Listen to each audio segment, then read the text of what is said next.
প্রিয় ভাই বোনেরা, প্রতিদিনের মতো আজকেও আমরা নিয়ে এলাম 15টি গুরুত্বপূর্ণ ইসলামিক প্রশ্ন উত্তর নিয়ে আমাদের আজকের এই ভিডিওটি।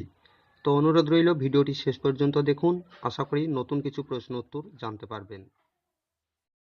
আজকের প্রথম প্রশ্ন, বিসমিল্লাহ কথার অর্থ কী? উত্তর, বিসমিল্লাহ কথার অর্থ হলো আল্লাহর নামে শুরু। আলহামদুলিল্লাহ শব্দের অর্থ কী? উত্তর, আলহামদুলিল্লাহ শব্দের অর্থ হবে সকল প্রশংসা আল্লাহর।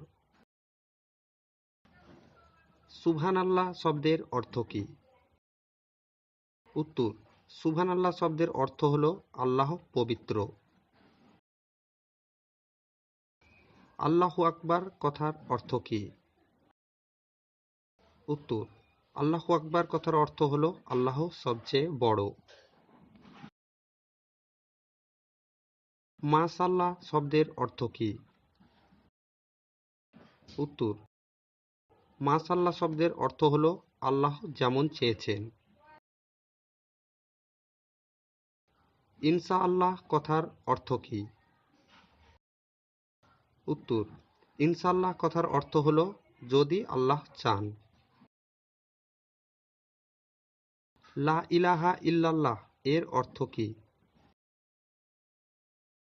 উত্তর, লা ইলাহা ইল্লাল্লাহ কথার অর্থ হল আল্লাহ ছাড়া কোনো ইলাহা বা মাবুদ নেই। জাযাকাল্লাহ খাইরান কথার অর্থ কী? উত্তর, জাযাকাল্লাহ খাইরান কথার অর্থ হল আল্লাহ আপনাকে উত্তম প্রতিদান দিন। আস্তাগফিরুল্লাহ কথার অর্থ কী? উত্তর, আস্তাগফিরুল্লাহ কথাটি ব্যবহার করা হয় আল্লাহর কাছে ক্ষমা চাওয়া ও তওবা করার ক্ষেত্রে। এর অর্থ আমি আল্লাহর কাছে ক্ষমা চাই। সুবহানাল্লাহি ওয়া বিহামদিহি কথার অর্থ কী? উত্তর, এই কথার অর্থ হল আল্লাহ মহাপবিত্র এবং সকল প্রশংসা তাঁরই জন্য। সুবহানাল্লাহিল আজিম শব্দের অর্থ কী? উত্তর, মহাপবিত্র আল্লাহ যিনি মহান।